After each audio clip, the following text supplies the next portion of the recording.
pembentukan P3SRS ini, Ya. bagaimana keterlibatan dari pelaku pembangunan ini, Pak? Oke. Ya, jadi seperti terima kasih. Jadi sebagian tadi sudah saya jelaskan.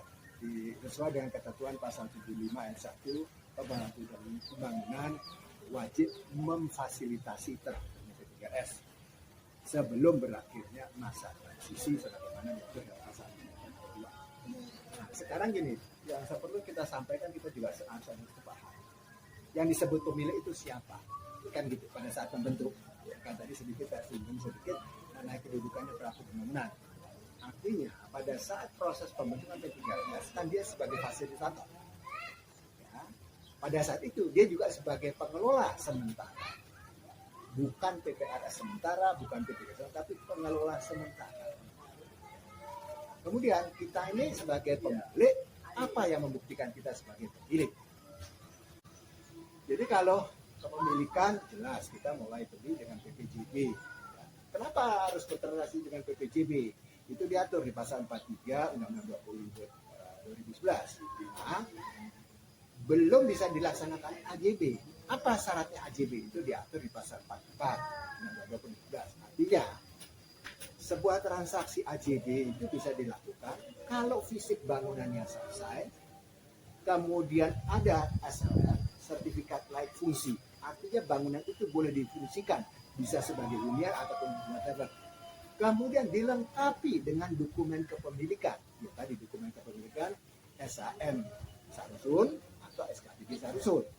Nah, selama itu belum ada dokumen, jadi terpaksa dibuatlah PPJB.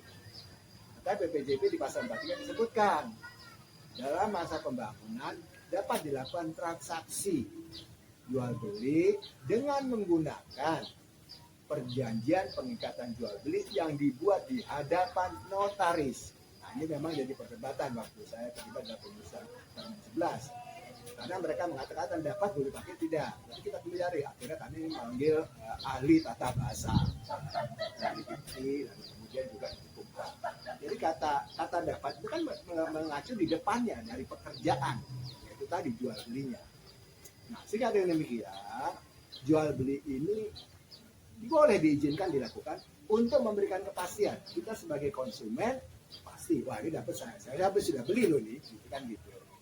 Begitu juga pada pelaku bangunan, oh sudah ada yang beli, jadi artinya saya selesaikan pembangunannya, saya pasti terima uang. Nah, problemnya ada pemahaman yang tidak jelas mengenai PPJB ini. Bagaimana kedudukan kita? Alhamdulillah, waktu perkara 85 di MK yang 2013, saya diterima dan diminta menjadi saksi fakta. Dan saya terima kasih banyak pada Mas Luhur, pemilik di salah satu tower di Kalibata City yang menitipkan pertanyaannya pada saya. Dan pertanyaan ini saya teruskan kepada majelis.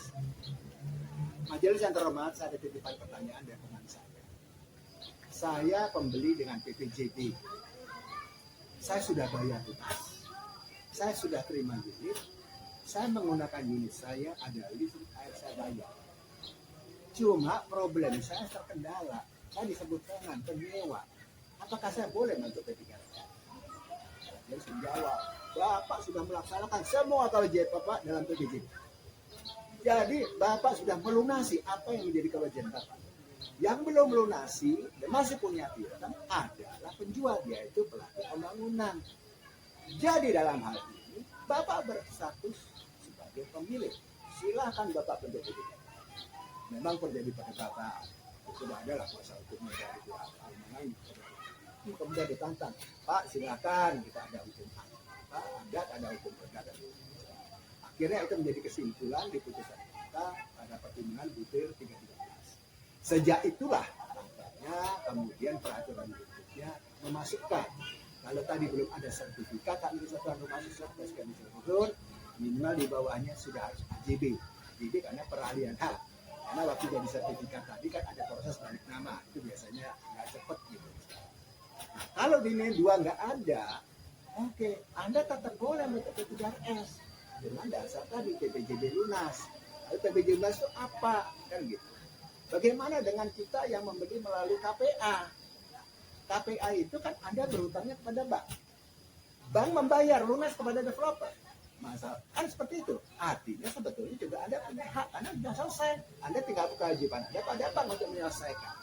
Nah, dengan demikian makanya itu siapapun dia pemilik KPA tadi, satu tadi, maupun secara cash keras ataupun melalui KPA kan sudah selesai, dia punya hak sebagai untuk membentuk P3S. Makanya status pemilihan bicara masuk tahapan. Nah, Peraturan Menteri Nomor 14 tahun 2021 mengatur dalam pembentukan P3S itu ada namanya kegiatan persiapan dan kemudian pelaksanaan musyawarahnya. Persiapan itu diatur terdiri dari 3. Pertama, sosialisasi. Disebutkannya sosialisasi penghunian. Kemudian setelah itu pendataan pemilik dan penghuni satu. Kemudian yang ketiga, panitia musyawarah. Kita bahas dulu sosialisasi. Kalau sosialisasi penghunian, kita bicara sosialisasi penghunian. Penghunian di sini kalau dimaksud dengan Undang-Undang 20 adalah diatur dalam pasal 76 bahwa kepenghunian itu diatur dalam anggaran dasar anggaran rumah tangga. Artinya jangan disempitkan hanya penghunian yang semata-mata melihat daripada pengelolaan hunian sementara yang dikelola oleh pelaku pembangunan. Hanya saya selalu minta dalam setiap sosialisasi harus punya narasumber. Narasumbernya pemerintah karena bicaranya peraturan.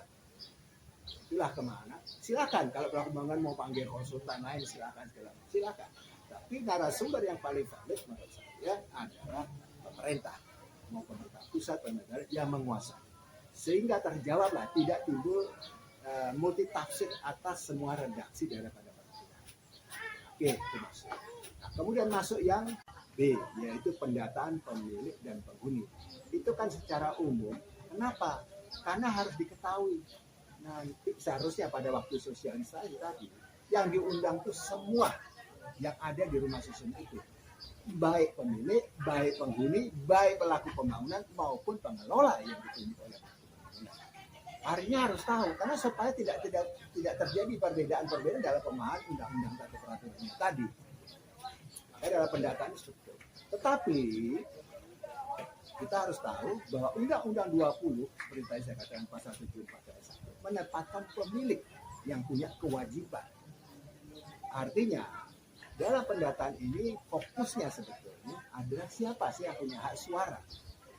Karena hak suara dalam menentukan pembentukan sesuai dengan ketentuan KPK di Petir 3 18 juga perkara 15 adalah menyebutkan one man one vote, setiap pemilik satu suara.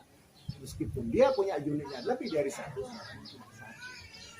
Itu yang harus dipahami. Jadi ada dalam bentuk ketika tadi ada pendataan.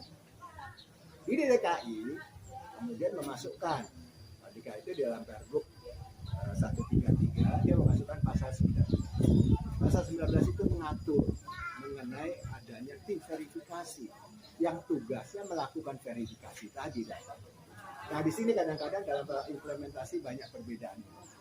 Memang disebutkan dalam pasal 19 adalah dibentuknya tim verifikasi. Tim verifikasi harus dibentuk dari pemilik, kemudian minimal 3 orang. Nah, kemudian juga bisa pengurus RT yang merupakan pemilik. Silakan. Tugasnya apa? Dia melakukan verifikasi. Siapa yang membantu tim verifikasi?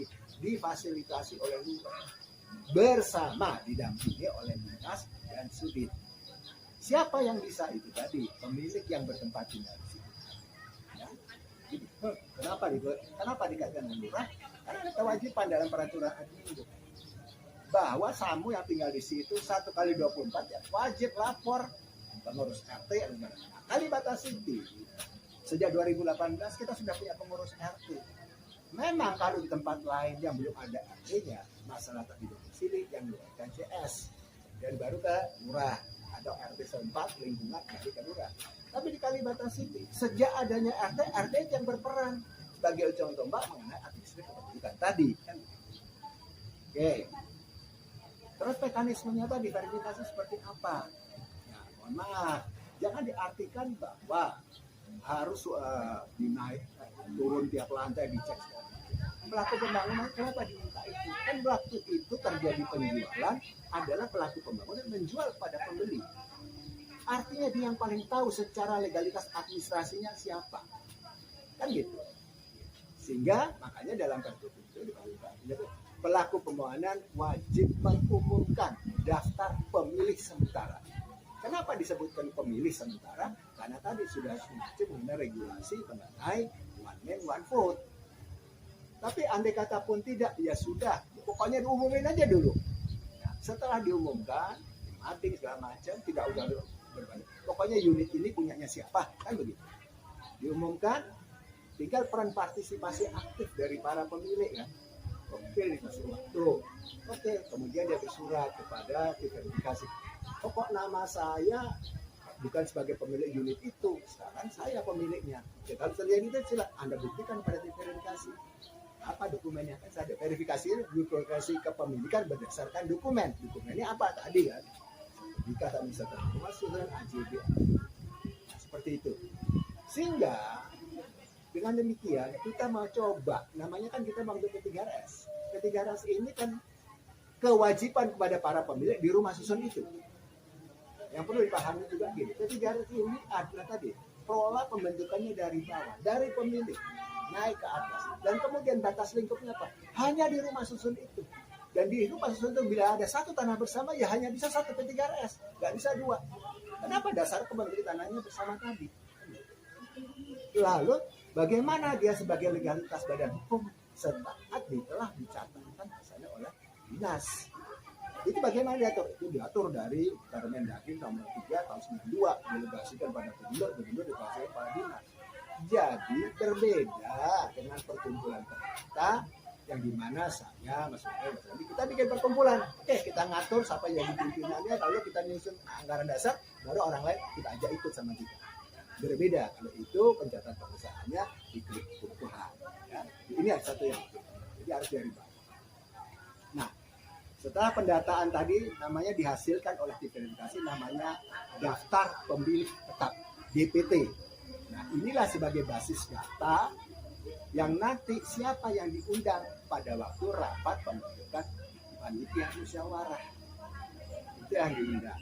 Memang pada saat awal masih dilibatkan tadi pelaku pembangunan sebagai fasilitator.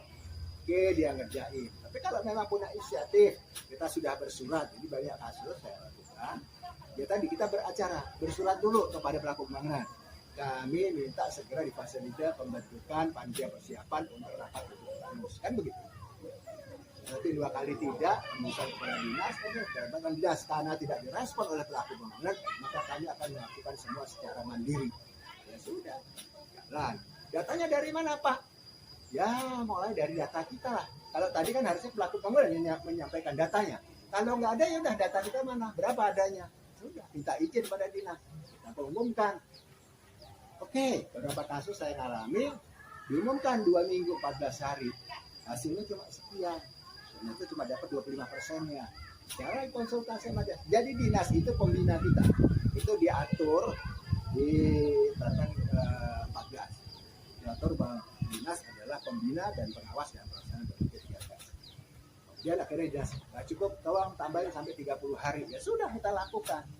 Kalau sudah 30 hari, kemudian ya sudah, ya itu yang ada bisa. Karena gini, mohon maaf, kadang-kadang pelaku pembangunan ini kan para pemilik ini ya kadang-kadang nggak tinggal di Kalibata City aja kan, ya di Jana, karena dia cuma tahu dia punya, dia invest, dia sewa-sewakan kan seperti itu. Ya, kita nggak bisa paksa dong kalau dia keberadaannya di mana segala macam. Pokoknya upaya tadi menyampaikan, mengumumkan, makanya sekarang dengan sistem digitalisasi kan registrasi bisa aja dengan cara digital memudahkan. Kalau dulu kan harus hadir kan.